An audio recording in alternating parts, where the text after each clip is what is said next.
Olá, seja muito bem-vindo, muito bem-vinda a mais um dia de leitura de Como Criar um Novo Eu, um livro do Dr. Joe Dispenza, que nos ensina a deixar de continuar vivendo com os nossos pensamentos no passado, né? Através de ensinar um pouco sobre física quântica. Logo no início da leitura, ele nos passa as três partes do livro. Nós já estamos aqui na primeira parte, entendendo o eu quântico. Então, vamos dar sequência a essa jornada.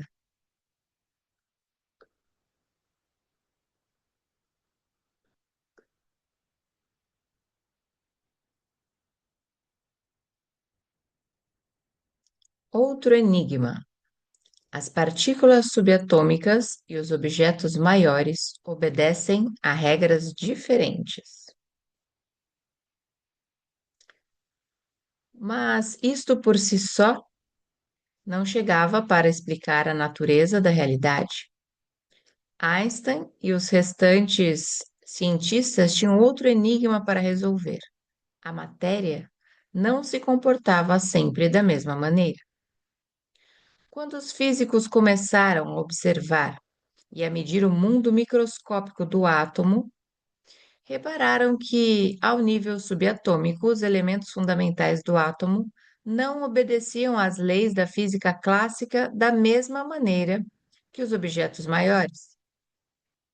Os eventos que envolviam objetos do mundo grande eram previsíveis, podiam ser reproduzidos e eram constantes. Quando aquela maçã lendária caiu da árvore e se deslocou em direção ao centro da Terra, até colidir com a cabeça de Newton, a sua massa acelerou graças a uma força constante. Mas os elétrons, sendo partículas, comportavam-se de maneiras imprevisíveis e pouco vulgares. Quando interagiam com o núcleo do átomo e se moviam em direção ao centro, ganhavam e perdiam energia, apareciam e desapareciam, e pareciam surgir por todo lado, sem respeitar as fronteiras do tempo e do espaço. Seria que o mundo do pequeno e o mundo do grande funcionavam obedecendo a regras diferentes? Uma vez que as partículas subatômicas, como os elétrons, eram os blocos de construção de tudo quanto existe na natureza, como poderiam estar elas sujeitas a um conjunto de regras e as coisas compostas por elas comportarem-se obedecendo a um conjunto de regras diferente? Da matéria à energia, as partículas conseguem fazer o número supremo do desaparecimento. Ao nível dos elétrons, os cientistas conseguem medir as características que dependem da energia, como o comprimento de onda, o potencial elétrico e outras semelhantes. Mas as partículas têm uma massa tão infinitesimalmente pequena que existe de forma tão temporária que são praticamente inexistentes. É isso que torna o mundo subatômico único. Ele possui não apenas qualidades físicas, mas também qualidades energéticas. Na verdade, a matéria a um nível subatômico existe como um fenômeno momentâneo. É tão elusiva que aparece e desaparece constantemente, surgindo nas três dimensões e desaparecendo depois no nada, no campo quântico, em nenhum espaço e em nenhum tempo, transformando-se de partícula matéria em onda, energia e vice-versa. Mas para onde vão as partículas quando desaparecem no ar? Colapso da função de onda. Primeira figura do lado esquerdo, o elétron podia estar em qualquer lado. Então, aqui é a figura do átomo. Do lado direito, o elétron aparece como partícula.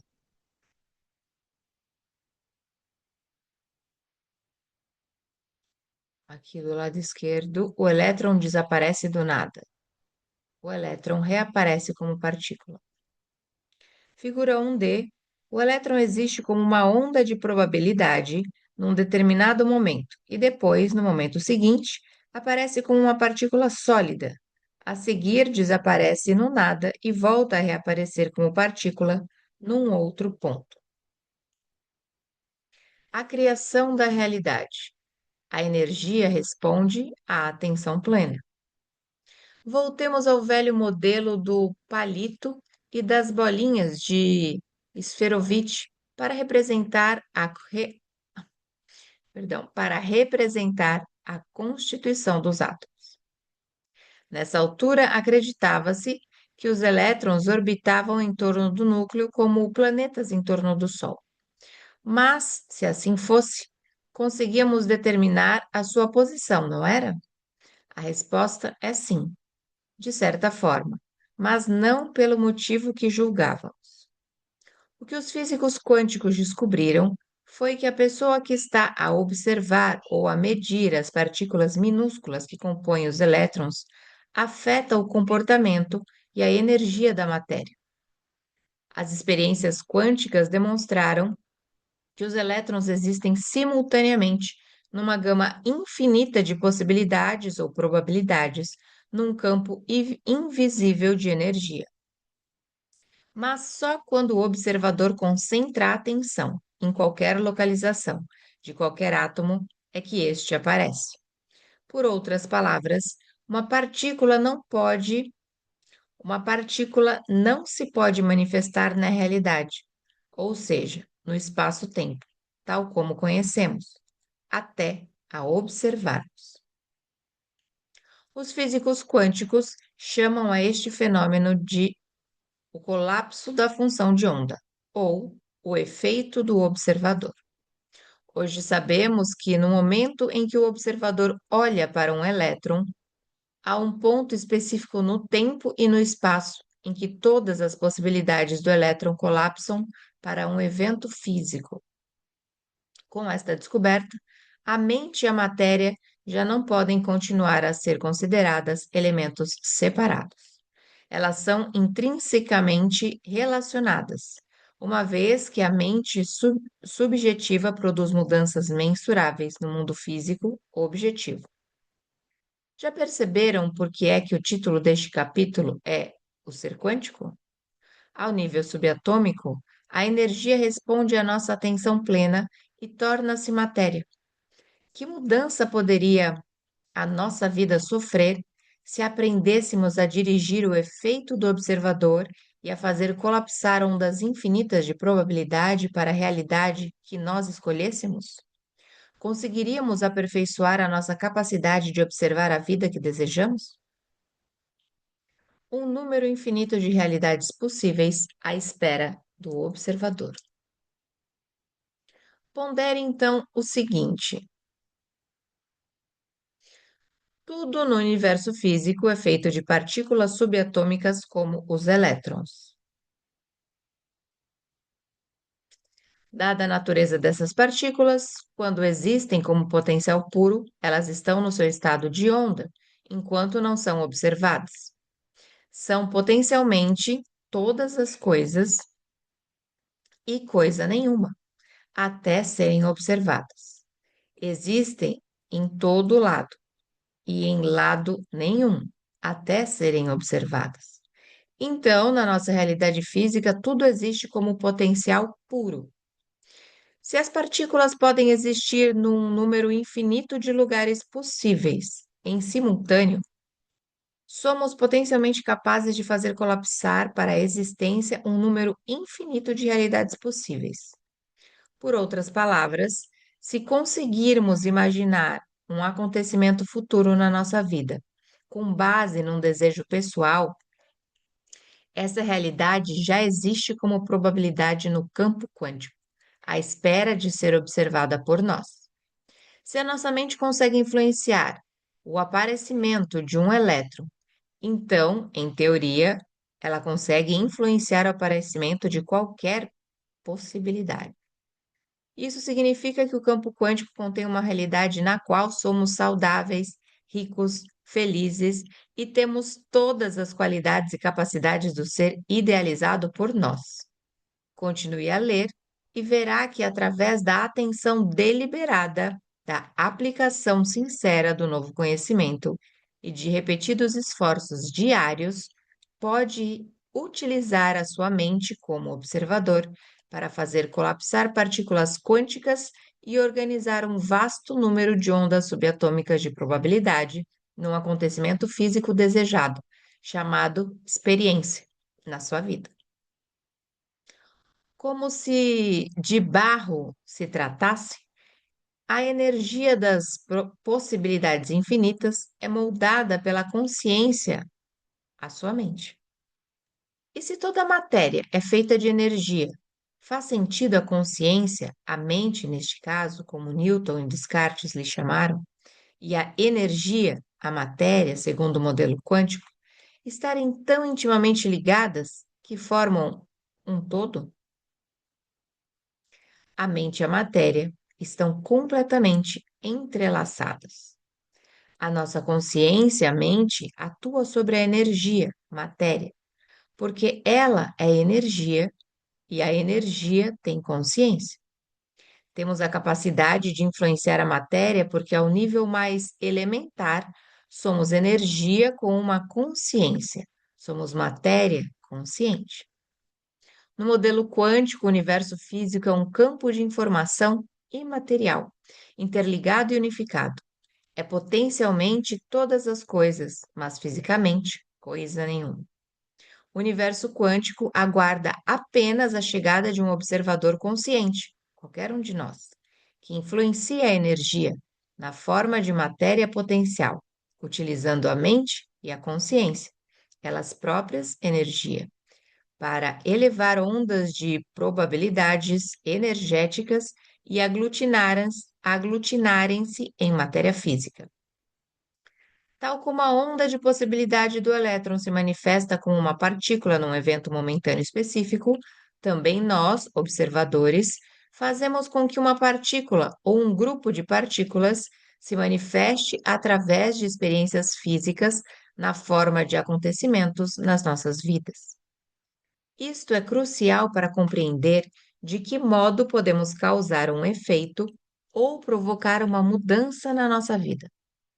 Quando aprendermos a moldar as capacidades de observação de forma a afetar intencionalmente o destino, estaremos no caminho certo para viver a versão ideal da nossa vida, tornando-nos a versão idealizada de nós próprios.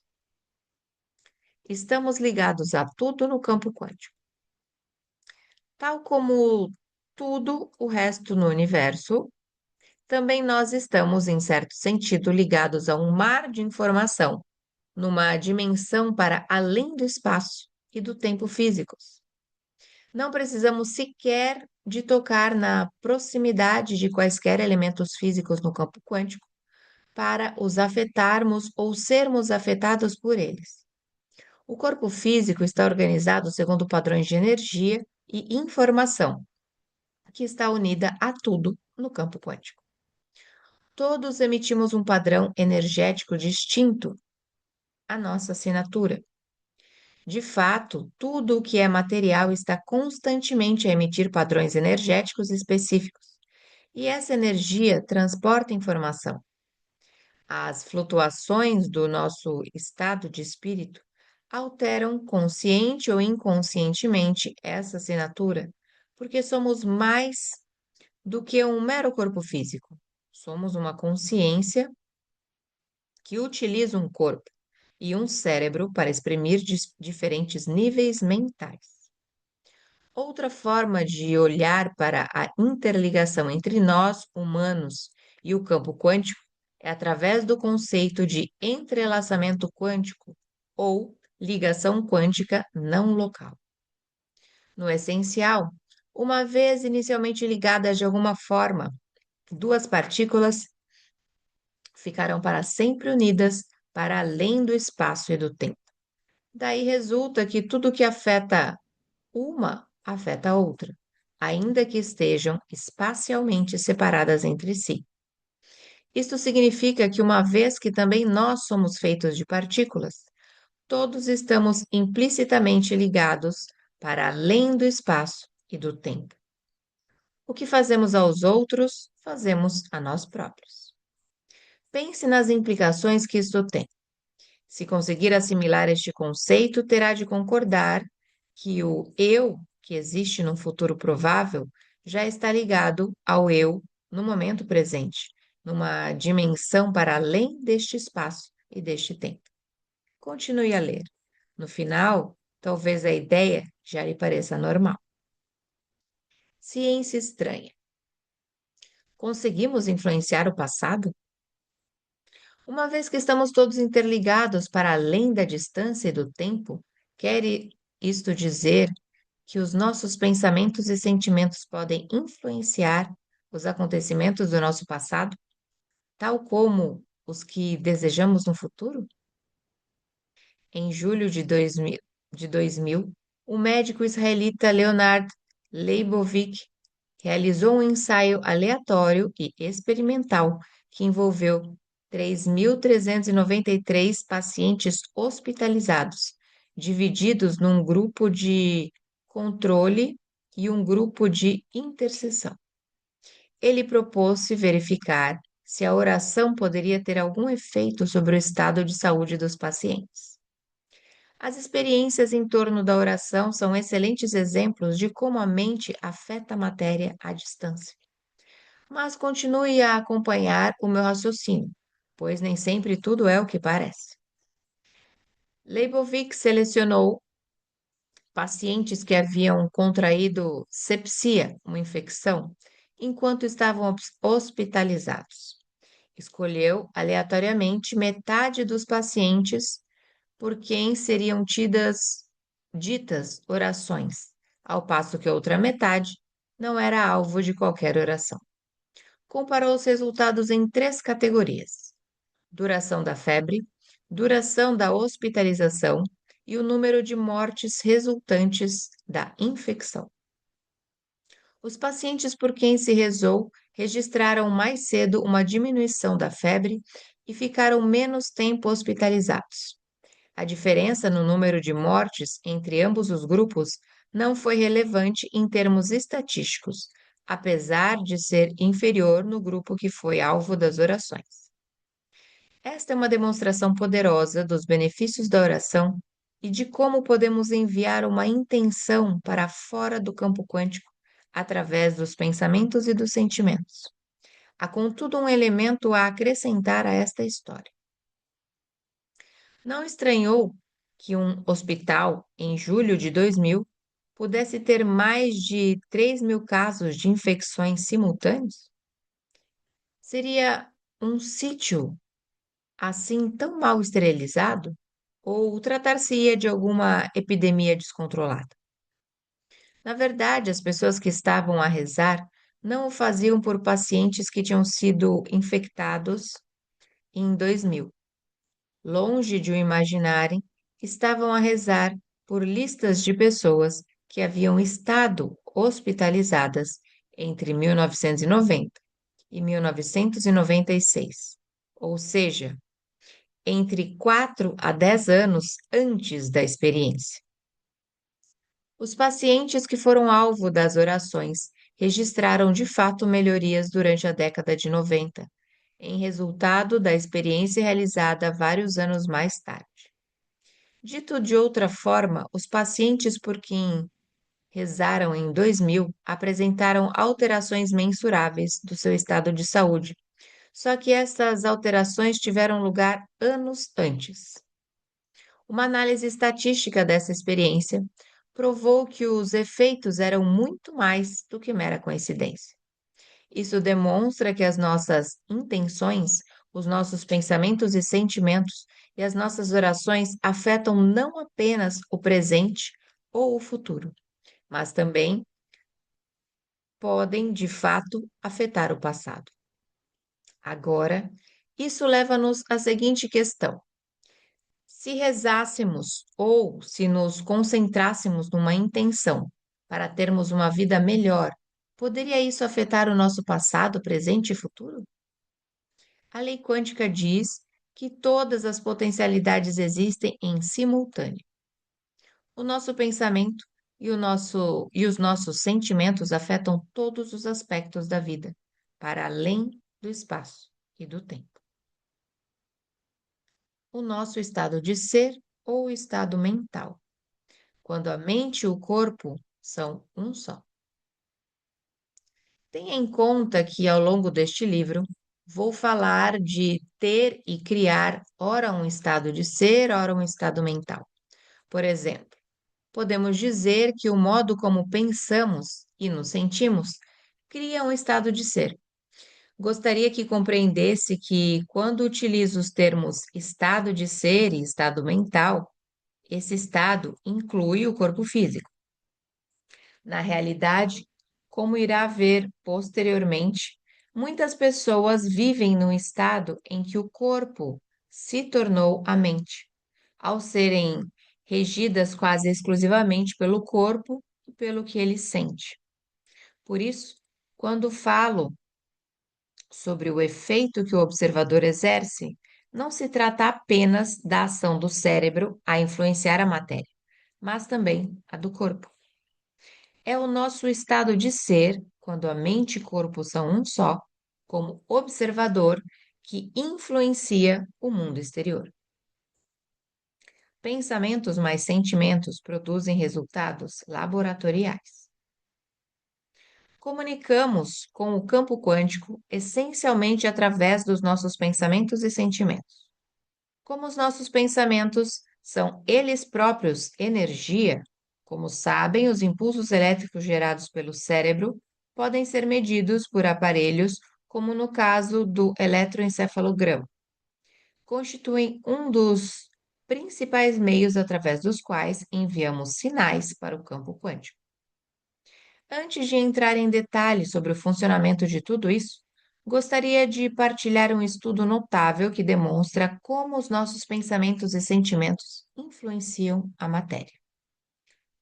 O Dr. Glenn Rain, um biólogo celular, concebeu uma série de experiências que visavam testar a capacidade dos curandeiros para afetarem os sistemas biológicos. Uma vez que o ADN é mais estável do que outras substâncias, como células ou culturas bacterianas, decidiu pedir aos curandeiros que segurassem provetas com ADN na mão. Este estudo teve lugar no HeartMath Research Center, na Califórnia, que tem sido palco de pesquisas extraordinárias sobre a psicologia das emoções, a interação entre o coração e o cérebro e muitas outras. No essencial, investigadores do centro e vários outros profissionais documentaram uma ligação específica entre os estados emocionais e o ritmo cardíaco. Quando temos emoções negativas, como a raiva e o medo, o nosso ritmo cardíaco torna-se irregular e desorganizado. Pelo contrário, as emoções positivas, o amor, a alegria, por exemplo, produzem padrões organizados e coerentes, a que os investigadores do HeartMath chamam coerência cardíaca. Nessa experiência, o Dr. Rain estudou, em primeiro lugar, um grupo de 10 indivíduos que receberam formação para utilizarem as técnicas ensinadas no HeartMath, destinadas a criar coerência centrada no coração. Aplicaram essas técnicas para produzirem sentimentos fortes e elevados, como o amor e a estima.